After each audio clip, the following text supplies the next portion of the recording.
Okay, so you go to Adobe, you choose any of them. So see, these are other packages. You have Adobe Illustrator. So you go to Adobe Photoshop, so you download. You see the same thing here.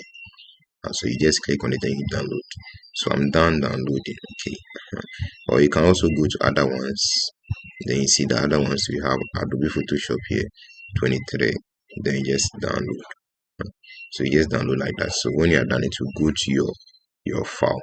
So once you are done downloading, you can just go through the packages that you want. Once you're done, close Telegram. Then you go to where your file, go to downloads. So downloads, come to Telegram downloads.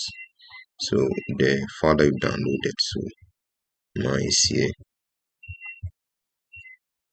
So this is the Adobe Photoshop 2019. So it's down here. So this is how you download. You get it on your device, then you install it. So that one will be a different video. So this is how it's being done.